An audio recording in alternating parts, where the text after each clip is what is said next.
From the studios of Farm Journal Broadcast, this is U.S. Farm Report. Welcome to U.S. Farm Report this first weekend of June. I'm Tyne Morgan, and here's what's in store over the next 60 minutes. Gas prices smash another record as off-road diesel prices also soar. The nation dealing with about 1 million barrels a day less of capacity than we had just 3 years ago. Why higher diesel prices may be here for another 2 years. USDA announcing changes to early termination of CRP. We think that producers are going to welcome the opportunity. We'll break down how many acres could come back into production this year. And in John's world, the Chinese lockdown strategy.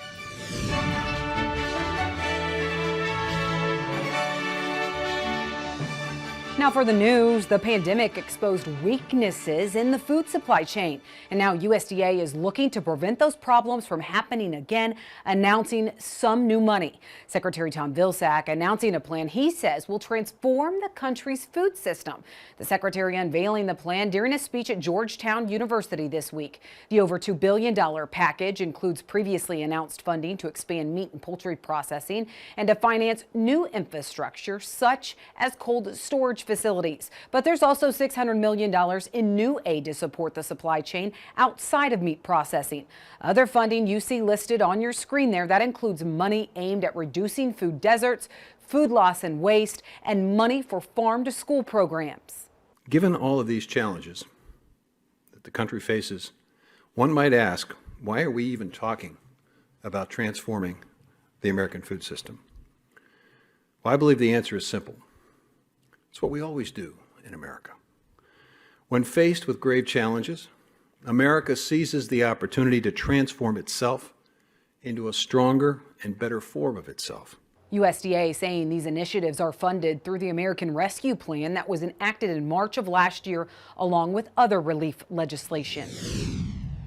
Well, USDA also making a big announcement last week regarding changes to its Conservation Reserve program. Farm Journal's national reporter Michelle Rook has more details about what the changes mean. As part of an ongoing effort to prevent a global food crisis, USDA announced it will allow Conservation Reserve Program participants in the final year of their contract to request voluntary termination following the end of the nesting season for 2022.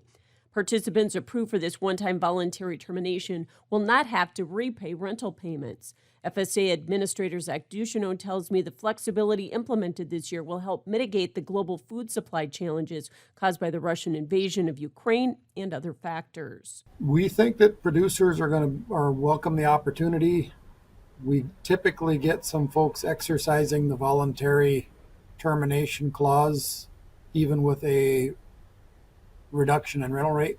So we think that this will really help producers start to plan early. So how many producers will participate? Ag Secretary Tom Vilsack gave his best estimate recently to the Senate Ag Committee. Senator, we announced the fact that in terms of the general sign-up, approximately a little over 1 million acres that was in the program is coming out of the program. So that 1 million acres is going to be available. ProFarmers Jim Wiesmeyer expects less than 2 million acres would go back into production for the 2023 season. The most likely areas where CRP would be converted would be in colder climates, as the flexibility from USDA may allow the planting of winter wheat or better prepare land for spring planting. I'm Michelle Rook reporting for U.S. Farm Report. Well, after making tremendous progress last week, all eyes were on this week's planting progress report to see if farmers could continue to get a crop in ahead of wheat and soybean planting deadlines. The report showed that farmers have pretty much caught up on average. USDA reporting 86% of the corn is now planted. That's up 14 percentage points from last week and just 1 point behind the 5-year average. North Dakota farmers, they are pressing on, now 56% planted, up 36 points from last week. In Minnesota, now at 82% planted. And for soybeans, 66% of the crop is now planted. That's up 16 points from last week and also just 1 point behind the 5-year average. However, just 23% of the crop is planted in North Dakota, but 55% is planted in Minnesota. All right, that's it for the news. Rain's finally falling in some drought-stricken areas, but for the northern Corn Belt, those rains came at a bad time, with farmers running out of time to plant. We'll have a check of your forecast next. It's time to sign up for the 2022 United Pork Americas Conference in Orlando, Florida. Register today at unitedporkamericas.com and join us September 7th through the 9th.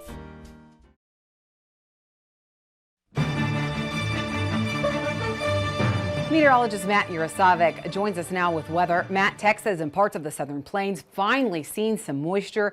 Maybe too much of a good thing in some of those areas, but is this a sign that the weather patterns are changing for some of these drought-plagued areas?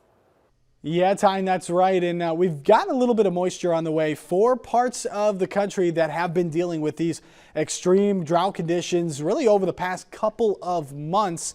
And some of those areas right here in the middle part of the country, we're talking to South Dakota, down toward Nebraska, parts of Kansas and Oklahoma, going to see some rain this week, as well as parts of Montana. They saw some last week, but we need a lot more to even put a dent in some of those drought conditions. Now, meanwhile, while they're starting to improve in some of these places down here, New Mexico, Texas, West Texas especially, back towards southern parts of Nevada and into the San Joaquin Valley there in California, it still looks like it's going to be hot and dry, which means those conditions are going to persist or even get a little bit worse. And then the drought conditions kind of resolving themselves in the east with more rain as we head through last week. So here's a look at our root zone. Still seeing some damp soil conditions here in the east, especially up in parts of the upper Midwest, but still dry in South Dakota and even parts here of parts of Colorado up to Nebraska, western Kansas, and then extremely dry where we've got those extreme to exceptional drought conditions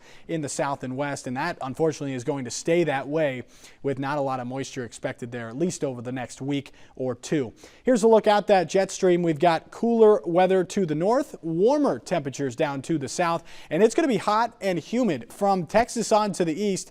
Meanwhile, in the southwest, yeah, it's going to be hot, triple digits possibly expected there in Phoenix for most of next week, but it will also be a dry heat. We're talking about low humidity back there in the west. So we could see a little bit of a dip in the temperatures here, a little bit of an uptick rather in the temperatures across the northern plains as we head through the end of the week as kind of a little bit of a ridge builds through. That will cause some unsettled weather there in the northern plains and through the center of the country. But as we head towards next weekend, things still remain very warm for much of the country. So here's a look at Monday. We've got a storm system kind of moving eastward, bringing showers and storms from Tennessee up into the Ohio Valley and the interior parts of the Northeast. Showers and storms still down in parts of Florida. Very mild, but still seeing some unsettled weather here where we need it. We need some of that rain back in the northern plains and upper parts of the Rockies there. And meanwhile, hot and dry in the south and west. And here's a look at Wednesday, still staying unsettled from the upper Midwest through the center part of the country and into the southeast, staying hot and dry again in the southwest all the way through the end of the week before another storm system comes in, bringing more rain and some thunderstorm chances across the middle part of the country could help some more of those drought-stricken areas. Meanwhile, remaining very warm in the south. So here's a look at the temperatures this week. Below normal up to the north, above normal down to the south. And there's a look at the precipitation. We're going to keep it above normal for some parts of the country that really need that rain. So that's something we'll continue to watch. Tyne, back to you. Well, weather continues to have a strong hold on the markets. So just how much prevent plant could we see in that northern Corn Belt area? Tommy Grasafi and Brian Splitt join me next.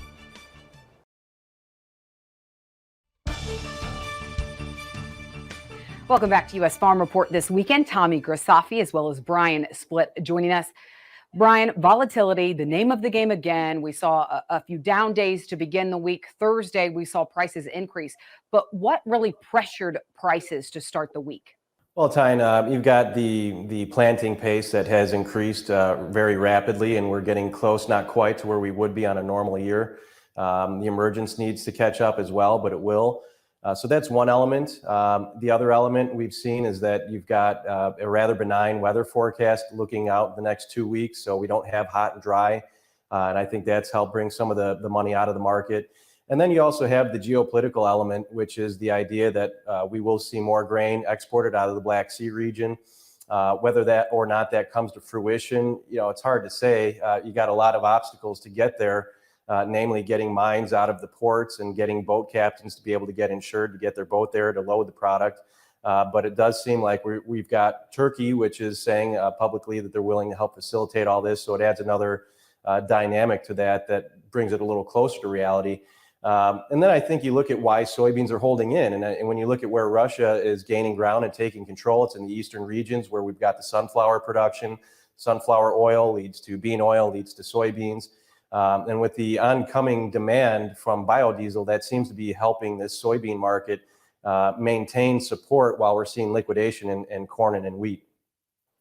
Well, as we look further ahead and really what could be on the horizon today, though, it's still a nightmare, Tommy, for farmers up in that northern corn belt. You're in North Dakota, I know, this week, boots on the ground, talking to farmers. Paint the picture there for us as they run out of time to even plant soybeans. What are you seeing, and how many prevent plant acres could we see in that area this year, Tommy? I think the number could be surprising, especially if we catch another rain here in a few days. Driving around earlier this morning, no tractors, no planters. Maybe people get going here this afternoon, this weekend. If we catch another rain, it's going to really cause problems, and people are stressed out as it is. So here you have a perfect situation where you could be massively profitable if you're in the bushel business, and you're seeing, put North Dakota down, you could see 800 to a million acres, 800,000 a million acres PP, South Dakota 300, parts Minnesota a couple hundred, maybe 1.5 million acres of PP, which if you look at history tying is normal. To America's a big place. It doesn't always go perfect. But then you move down south to what's happening in Texas. I just looked down at my phone before you hit record. Cotton was up 400. So we got stuff playing. All the things Brian mentioned, he did a great recap on that. And then you take the weather in the south, the weather in the north. But the one thing people have been calling and telling me to go on TV, don't forget the people in Canada. They are wet up there, wet, wet, wet. They went from a drought to wet. The area in Canada is about 3 times, take the state of North Dakota, add 3 of those. That's how big they farm up there. And those products Brian talked about, the sunflower oil, they grow a lot of canola up there, a lot of wheat, especially the spring wheat, and other specialty crops that we're out of supplies here. We are flat out of grain. We have a positive basis in North Dakota, which used to be the armpit of the world. It is now a hot cash market. There's still water in the fields. This story's not over yet, Tyne. But in a year like this, where supplies are so critical, question marks about what's going on in the world, can we afford to lose 1.5 million acres? Well, you may lose that 1.5 million. I tend to think that you could see somewhere between 500,000 to 600,000 acres of corn added in the I-states to help make up for some of that prevent plant there, just based on the rally that we saw in corn versus soybeans leading into the planting time frame. But generally, in a big picture sense, the ending stocks for corn are tight. We know when the USDA dropped yield to 177 from the 181 that they were using in the Outlook forum, that really just showed us that with these acres, you could have, again, a retest of previous record yields, and it really doesn't improve the balance sheet all that much. So, one of the things that we'll be looking at moving forward is, does the getting back to somewhat normal pace for corn, does that prompt the USDA to feel like they could potentially put the yield back up closer to their trend model? And does that provide a little bit of cushion on the balance sheet here? Tommy, real quick, if we do see a shift in acres up there in that North Dakota area, South Dakota, you're talking to those farmers, which crop loses out on some of those acres, and where do you think we gain? Corn would obviously lose. You'd see a pickup in sunflowers, which the world could use those. You'd see an obvious pickup in soybeans. And one thing I want to add to Brian's point, as we're all shifting around, are we going to lose 1 million acres? Are we going to pick up? How's demand going to be? We got to remember, the farmer will sell grain when they need money. And right now, many farmers don't need the money. So we could produce a big crop and it'll still be in tight hands, something that hasn't happened in years, where the American farmer is sitting there with cash and says, come get it, but at my price, not yours. Yeah, so we're going to look more forward at forward contracting. What could your game plan be, as well as, dig into some of these feed costs and livestock producer. What do you need to be thinking about? We're going to do that this weekend later on U.S. Farm Report.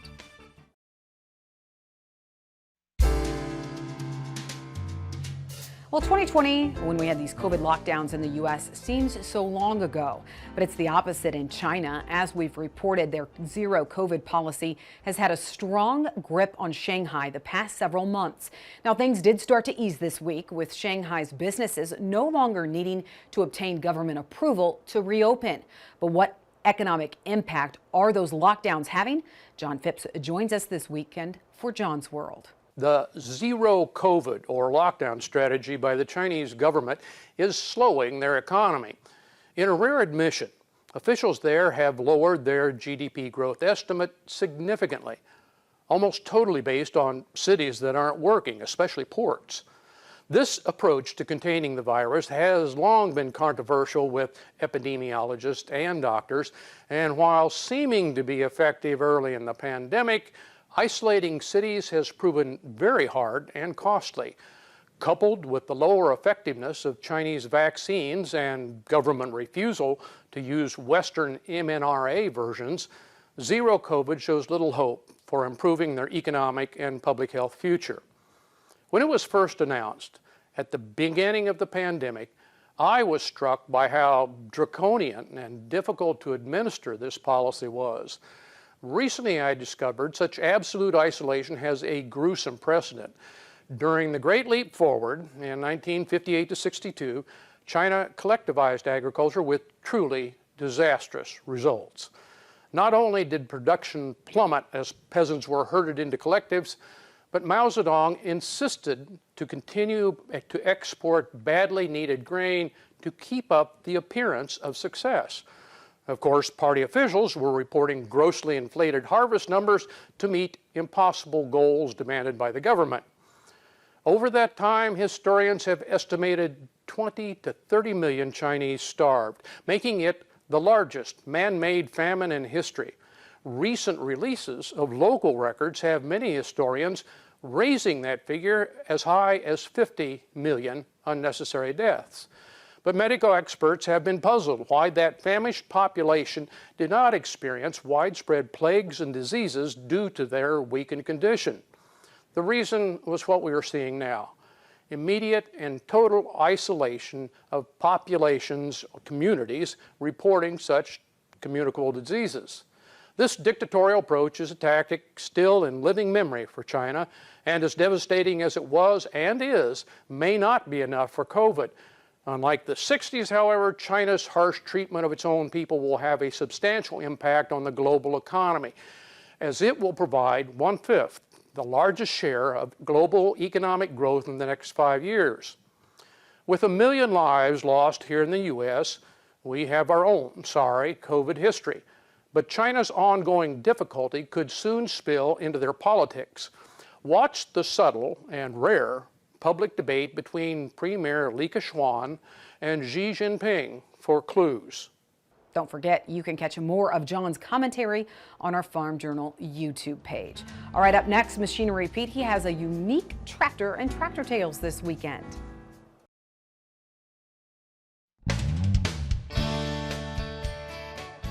Hey folks, a very special Tractor Tales segment for you today. We're in Dundee, Kentucky, and we're here with Darren Luttrell. Yes. Darren, this is your grandpa's tractor. Why don't you tell us about it? Yes, this is a 1939 Model A with a number 25 loader on it, cable-controlled loader. It was the first tractor that was ever bought, that my grandfather ever bought, and from a dealership in Lewisport, Kentucky. What was grandpa's name? Ray Luttrell. And when he moved over here to Ohio County, he brought the tractor with him, and that's been in the family ever since. He paid $1,500 for the tractor, loader, a 2-row cultivator, 5-foot disc, and 2-row planter. Just like buying a new tractor? Just like buying a new tractor today, yes. Now, Darren, were you telling me that this tractor, the 39, it was actually a demo? It was a demo unit, and built in 39, and he didn't actually buy it until late 1940, early 1941. Okay, so he bought that. What was the next brand new John Deere tractor he bought? Next brand new tractor he bought was in the early 70s. It was a John Deere 4430. So this thing was working on the farm, did the job. It did the job, yes, yes. Had a pull type mower that mowed all of his grass with, and just worked every day. We restored this about 15 years ago and tried to get it in a little bit better shape. Had the wheels were in bad shape, and then my cousin and uncle have kind of taken it a little bit to the next level. They've straightened it out a little bit better, but it's still a really nice looking tractor. It's still a usable tractor. Well, retail gas and diesel prices continue to climb, and off-road diesel, well, that's providing sticker shock as well. So what's causing the run-up in prices, and how long should you prepare for farm diesel to stay this high? That's our Farm Journal report next. U.S. Farm Report is produced and distributed by Farm Journal Broadcast.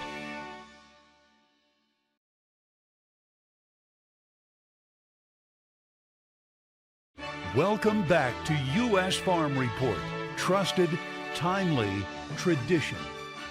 Well, diesel prices are at the highest level in the U.S. since the government started tracking prices, and outlooks point to even higher prices ahead. But experts say the U.S. is only one hurricane or Category 3 storm away from a major disaster and a shortage of diesel in the U.S. And that's this weekend's Farm Journal report.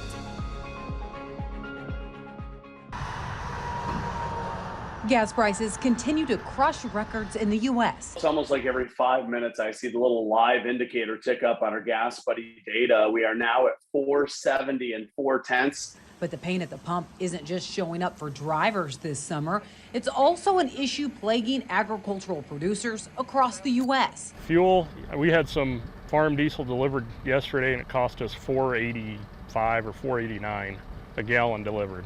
So 2 years ago we bought fuel for just over $1. The rapid rise in input prices is eating into outlooks this year, even with higher livestock and grain prices. It's a challenging market, no doubt.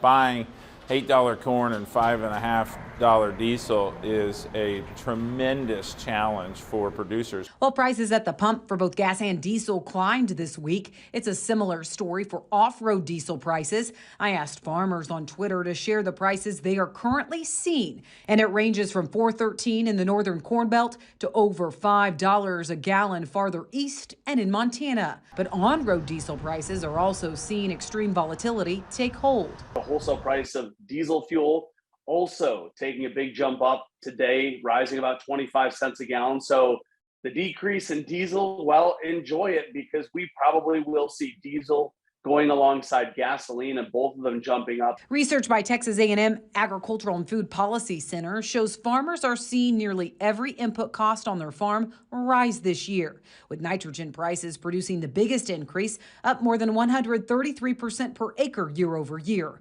Phosphorus and potassium fertilizer, well, that's up nearly 93%, followed by fuel and lube jumping more than 86% compared to last year. And the latest baseline projections from the University of Missouri's Food and Policy Research Institute also shows the sharp rise in fuel costs today.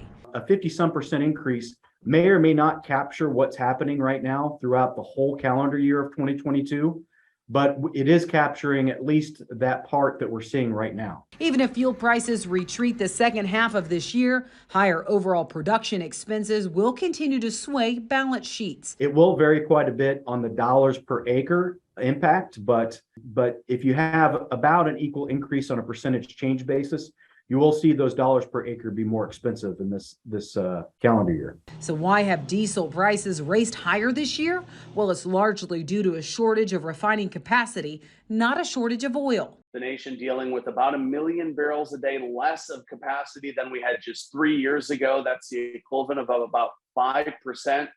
So not only is oil a problem with sanctions on Russia's oil, but turning that oil into something like gasoline and diesel is also now a choke point. S&P Global Commodity Insights is also watching the situation at a time when the U.S. is typically building inventory again. It seems hurdle after hurdle is what's making that more difficult. Refineries, we have less capacity. We have about 1.2 million barrels a day of less capacity because of shutdowns that occurred both prior to the pandemic, right before the pandemic started. Another issue is refineries hit by Hurricane Ida last fall that never came back online, which was one of the initial dominoes to fall for diesel prices. When you look at the cost of producing diesel, this all actually started before the war in October of last year. And why is that important to a Midwest farmer, it's because the cost of producing that diesel increased with it. So just how tight are diesel supplies today? Both DeHaan and Chowdhury say it's critically tight and the likelihood of a shortage grows by the day. We're probably one Category 3 storm away, and that Category 3 storm would have to take aim for an area roughly from the Mississippi River to Houston. That's the really sensitive area. Of course, not only could it affect refining, but it could affect offshore oil production. While the White House is weighing tapping into diesel reserves to help ease a shortage, the reserves are relatively small. It's only 1 million barrels, so it's not a infinite amount of supply. The worry is that if we release those barrels of diesel now from areas of the Northeast, we're also in the start of hurricane season. Do you use them now because of high prices or shortages? Or do you wait for a bigger potential issue later this summer? Chowdhury says tapping into reserves isn't the only option to help ease shortage concerns. Because of environmental regulations, we need to remove sulfur from diesel. And how we do that is with hydrogen. The hydrogen price in Europe is tied to natural gas. And so when that price goes up, it costs a lot more to produce diesel in Europe. He says the U.S. also ramped up diesel exports to Europe this year as they also face supply concerns. The U.S. refiner now has to decide, do we send product to Europe?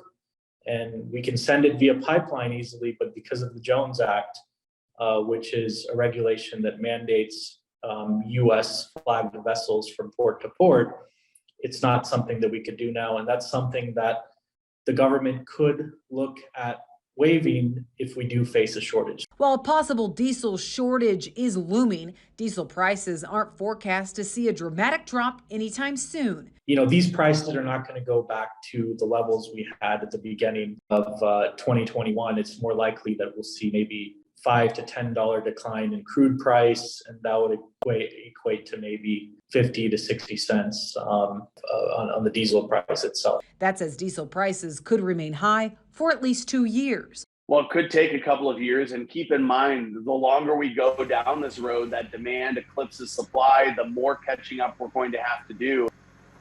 Now, there is a caveat here with all of this. The one thing that could cause gas and diesel prices to derail from the forecasted run-up is demand destruction. So if people start driving or flying less, that could cause prices to ease. But as you just heard, market watchers still don't expect diesel prices to fall back below prices we saw last year for 2 more years. All right, when we come back, Tommy Grisafi and Brian Splett rejoin us for our marketing roundtables.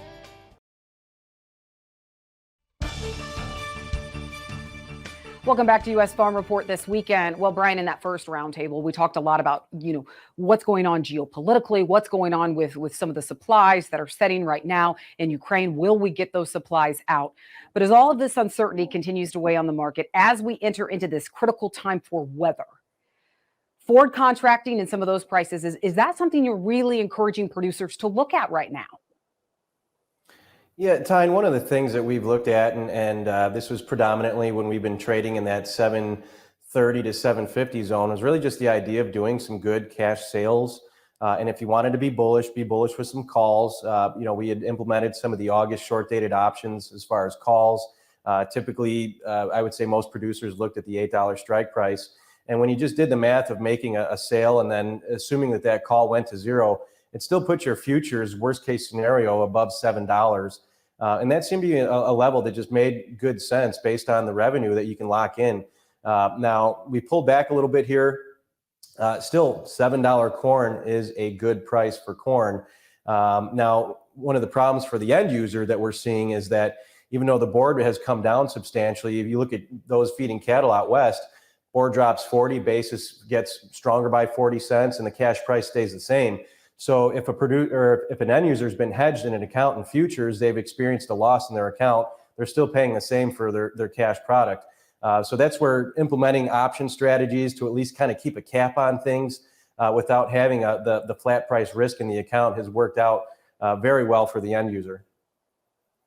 As we look at some of these other commodities, Tommy, natural gas, when you look at prices there, we have just seen an impressive run up with prices. Not good news for the end user when it comes to that. But what's driving those prices? And as of right now, does it look like there's not a slowdown in sight? Europe is on the verge of a major energy crisis, and we're being told in America it's okay, just go buy a battery operated car as long as you have 70,000 K for the average working person, and it'll fix it. So as gas prices, fuel, unleaded, start to hit $5.50, $6 in suburbs across America, you look at natural gas and propane, the world has plenty of stuff, but getting to it and getting through regulations and jumping through hoops is a real problem. As I sit today in North Dakota, trust me, we have plenty of fuel. It's just getting through the hoops to do it. Well, when you look at some of these other outside markets, I mean, right now, we just finished talking about diesel prices and gas prices. And when you look at inflation and now talk of a possible recession, I mean, some of these outside markets, though, Brian, which ones are you watching closely that could have an impact on agricultural commodities? I think the energy market, first and foremost, is the one that we're watching. When you look at new contract highs for RBOB, which is your unleaded gasoline, you look at new contract highs for heating oil, which would be a proxy for diesel. You look at the fact that OPEC agreed to increase production and about 50% more than what the trade was expecting. We had sold off from that and came back immediately to trade $5 to $6 off of that low. This market is concerned about energy. At some point, you're going to reach a breaking point, and I wonder if you're going to start to see some behaviors change, because gasoline around me is nearly $6 a gallon at the pump. And so for the average working person, the amount of money that it costs them to get to work right now is staggering. So it's something where the energy is going to be something moving forward for the producer, the cost to dry their corn next fall, especially if we have a late harvest or a wet harvest, the trucking costs. This is all eating into the big picture for them.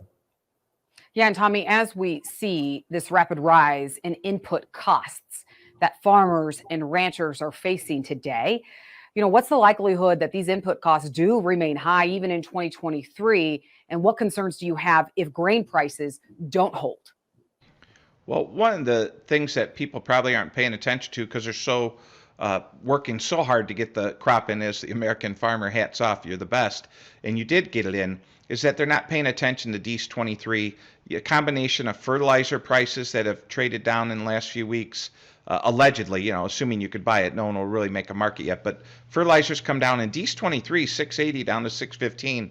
Will you make money with $6 corn next year? Maybe a little, but I don't think you'll make a lot. So input prices are going up, rents are going up. There's nobody that doesn't know that things are good right now in ag, and we're going through a boom-bust period. All right, Tommy, Brian, thank you so much for joining us this weekend. We appreciate it. Let's take a quick break, and then we'll have much more right here on U.S. Farm Report.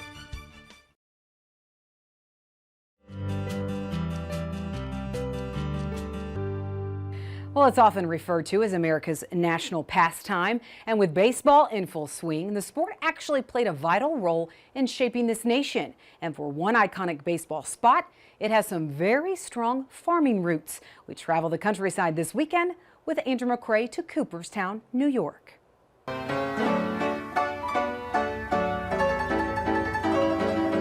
When people hear of Cooperstown, New York, they often think of baseball. They aren't wrong. But there's an important part of the story about this town on Lake Otsego that we should cover first. So in 1786 we were founded, and throughout the 19th century, the 1800s, we were really kind of a tourism mecca for what someone who is considered one of the early novelists in America, James Fenimore Cooper. Ellen Tillepaugh is the mayor of Cooperstown. The town was named for Judge William Cooper, the founder of the village and father of the famous novelist who wrote works like The Last of the Mohicans. But today, many know the town for the supposed invention of baseball by Abner Doubleday on an open parcel of land here. They called it Finney's cow pasture, and it basically was the back lots of many of the houses that surround it. At the turn of the century, early 1900s, there was a desire to create a field here. Eventually, an actual baseball field, founded in the early 1920s, named Doubleday Field, was built on the site of Finney's cow pasture, a site once thought to be the birthplace of the game. The historic field gets plenty of use yet today. We rent the field 3 times a day from April till Columbus Day in October. While baseball was played here from an early date, it was most likely not the place the game was founded. The folks in Cooperstown don't dispute that fact, but these days it doesn't really matter. Whether we're the true home of baseball, we certainly weren't the place it was founded, but we are America's home for a baseball. The Baseball Hall of Fame was founded here in 1936 and draws thousands each year. It's a pilgrimage spot for most baseball fans and a goal for most major league players to be enshrined here. People travel here year-round, and a huge crowd descends on the town for each new class of Hall of Famers inducted. It all takes place in a very small town. We're less than 1,800. We're a very small village. We welcome hundreds of thousands of people every year. When you come to this town, you'll find visitors wearing the logos of their favorite teams. There's something special about this destination, especially for those who've played the game of baseball. It's the road to Cooperstown. Traveling the countryside in Cooperstown, New York, I'm Andrew McCrae. Now you can travel along with Andrew McCrae across the American countryside even more on our YouTube page. Thanks so much, Andrew. All right, when we come back, a question about the accuracy of the U.S. Drought Monitor. Customer support is next. How exactly do we measure drought?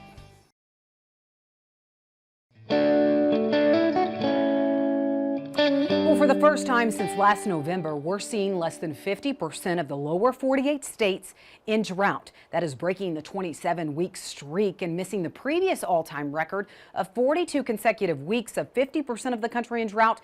That was set back in 2012 to 2013. But how accurate is the Drought Monitor? That's customer support this week. From Susan Ratwick in Sault Ste. Marie, Michigan. I've been following the Drought Monitor on U.S. Farm Report this winter, and I am interested in finding out how drought level and soil moisture level are determined.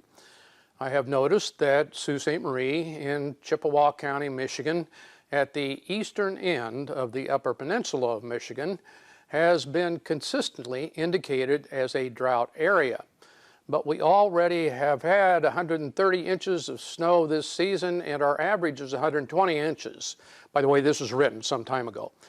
And we are still getting snow and rain. I appreciate the fact that many people would be happy to have the extra snow this year, but I'm just wondering about the accuracy or precision of the Drought Monitor. Also, at least this week, our root moisture level was not dry. How can this be if we are categorized as in drought?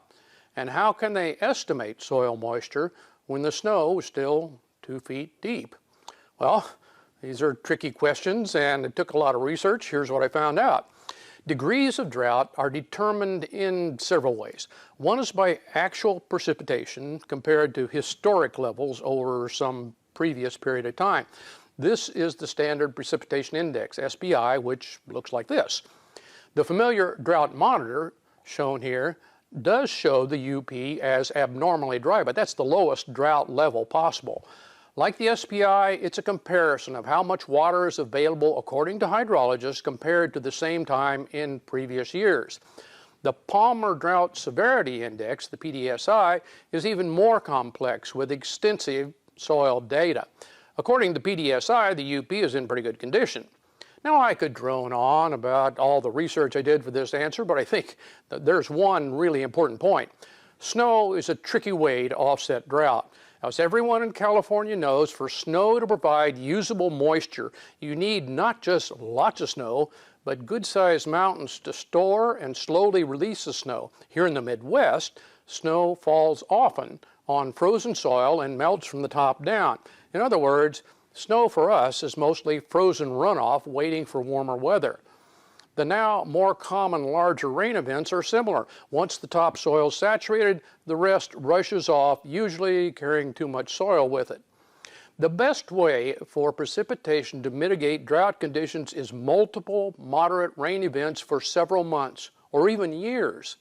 Finally, I suggest many of you would find drought.gov a great place to learn about drought. I know I did. Thanks, John. Well, winter wheat harvest is underway in the southern plains, and we're off to the fields of Oklahoma next.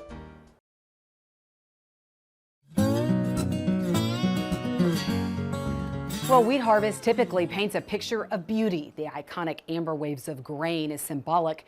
And this year, wheat harvest is off to an early start for some farmers until it came to an abrupt halt with rain. What typically is a busy time of year with wheat harvest is showing scars of the drought this year. We've not seen that many custom cutters in the area this year, which is a little bit scary. Jimmy Kinder farms in southern Oklahoma, and harvest this year is anything but normal. No lines at the elevator. that's also kind of scary. Plagued with drought all year as harvest ushered in, so did those long-awaited rains. We had about 2 inches of rain last week, and so that got us slowed down a little bit. But with strong winds, it didn't keep him out of the field for long. Western Oklahoma, we're kind of short of wheat crop, so they're able to travel pretty fast across the acres, and our yields are anywhere from 10 to 30 bushels so far, and that's kind of what we've expected. And even with wheat prices double what he saw last year, the farm financial picture isn't all upbeat. We're going to probably gross the same amount of dollars we normally do because we're having a half a wheat crop and double the price. So we're thankful that the price has responded well. All right, that does it for U.S. Farm Report this weekend. Next week, we are on the road to World Pork Expo in Des Moines, Iowa. From digging into export demand and if pork exports can make a rebound the second half of this year, to also exploring sustainability efforts by pork producers today. We'll cover it all from World Pork Expo next week. Have a great weekend, everyone. U.S. Farm Report is produced and distributed by Farm Journal Broadcast.